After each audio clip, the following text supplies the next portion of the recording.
So in around a week's time, the live-action Netflix adaptation of Avatar The Last Airbender is going to be released. After the latest trailer dropped, I was very optimistic that this show was bound to be a hit, especially coming off of the One Piece Netflix live action, which was also a resounding success both critically and commercially. Unfortunately, my optimism has been dampened thanks to some comments about certain liberties taken with regards to the story, and this has put a very sour taste in everyone's mouths, or at the bare minimum the vast overwhelming majority of people. And although I am still cautiously looking forward to the show because that's, just the stance I prefer to take on these kind of things, the live action adaptation of the show is not what I want to talk about here, but instead I want to talk about the original, the show which is loved by everyone, and this time when I say everyone, I mean everyone, and that show is Nickelodeon's Avatar The Last Airbender.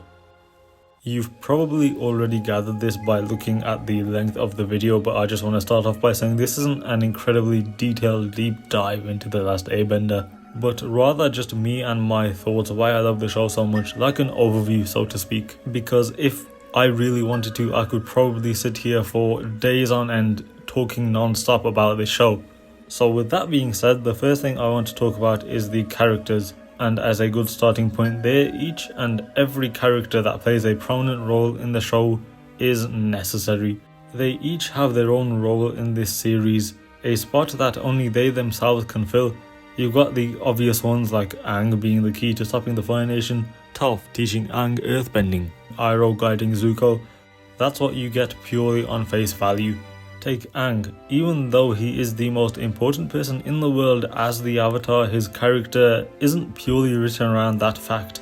And here's where I want to slide in one of the changes that the live action is making. Aang and the rest of Team Avatar won't be going on any side quests. So I think this is a terrible decision because in the cartoon it's these episodes where we arguably see more of Aang's true self than in any other part of the series, where he's just being a kid, having fun, and it's not just that. You can put alongside it Aang's fear of responsibility. These side quests are a mechanism to really flesh out his character as more than just the chosen one, where he can for a moment even relax without the weight of the shoulders on the world. The weight of the world on his shoulders. And the same can be said for the others as well. Their characters grow and develop across the entire story. And back to the live action again, they are removing Sokka's sexism, and that's his main character flaw that he grows from. It's ironic that they say they want to appeal to Game of Thrones fans, but they say this while also removing key themes so they don't hurt anyone's feelings. It doesn't add up. But anyway, Sokka isn't just limited to comic relief. His sort of lightheartedness is kind of a representation of his own frailty, how he plays things off with sarcasm. He wants to make an impression, and said frailty or lack of masculinity in his own view of himself is manifested through that sexism. Take Katara in the Northern Water Tribe when she faces a lot of pushback because she's a girl. These are important moments for these characters, and removing them, it just doesn't seem right. But anyway, back to Sokka. We know that he grows from there and the rest is history. I could do this with each character, including Toph, Azula and Zuko, who is probably the most appreciated example of character development in the series. They are not just robots programmed to reach the endpoint, they go through their own story amongst the wider narrative. But leading on from those side quests, there isn't a single wasted second in the show. Okay, it's a lot of an exaggeration, but bear with me. The main plot of The Last Airbender is Aang's journey as he grows, gains friendships on his way to defeating the Fire Lord, but there are so many episodes where, such as the side quest episodes, that don't really move us any closer to that main goal. Technically, that is, because like I talked about before, they aid in fleshing out the characters, but more than that, they aid in fleshing out the world. For example, take the Tales of Ba Sing Se, where we see what different characters have been up to, and one could argue that this is filler. I don't think it's filler. I don't think any episode in this show is filler, but you can see how someone can take that point of view, and yet it is arguably the most beloved episode in the entire series. Uncle Iroh, my favourite character, and many others' favourite character, is somehow elevated even higher here. and the same can be said for Appa's Last Days or Zuko Alone. These episodes are two of the best in the entire series, and the main plot doesn't move forward at all, but we do get some amazing character work that brings us a lot closer to each one of these characters. And then on the world building side of things, we have the Ember Island players, which looks like a recap, which it still kind of is, but it is also straight up Fire Nation propaganda. How the main cast is viewed from the other side, the indoctrination in the Earth Kingdom, there is no war in Ba Sing Se, gets a lot of the attention for its representation of military political tactics, I guess you would say, in the series, but the Ember Island players falls very nicely into that category as well. Or how about the Painted Lady? The village in this episode shows how the war even makes the Fire Nation's own people suffer. The world of Avatar feels very lived in.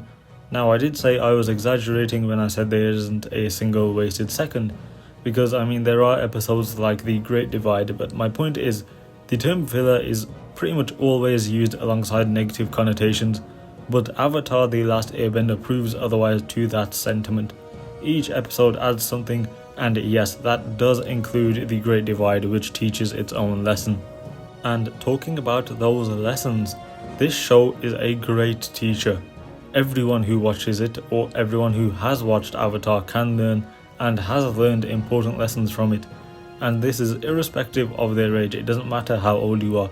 It could be something simple like the importance of kindness or the value of friendships. This you can find everywhere in the show, obviously with Team Avatar, Zuko and Iroh, but also with Zuko, Ozai and Azula. A triangular relationship between a father and his two kids where the absence of that kindness and friendship, for lack of a better term, mentally destroys them.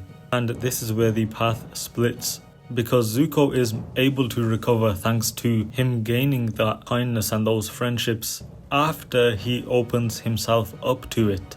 But on the other side, Azula had no such guidance, and we saw the effects of this during the beach episode where Azula's lack of a childhood came to the forefront, how she stuck out like a sore thumb. And then at the end of the fight with Katara, where she is completely broken.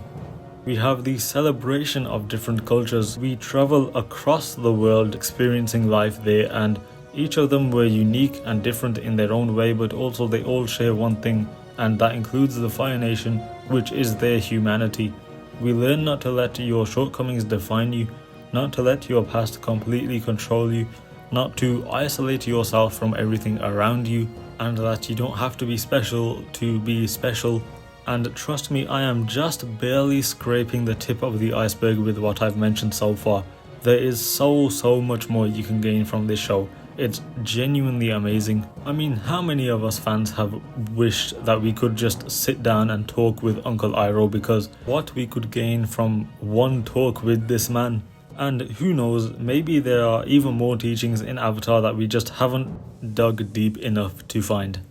And finally, if I was to sum it all up, the biggest reason why I love this show so much is that it never loses itself. So a huge aspect of the story is how the community has been able to thoroughly dissect it, commit those deep dives that I mentioned before. Every second of every episode has been painstakingly looked over and discussed, and to appreciate the themes, the characters and the story that is being told. And I do not mean this as an exaggeration. There is an entire YouTube channel dedicated to over-analyzing Avatar.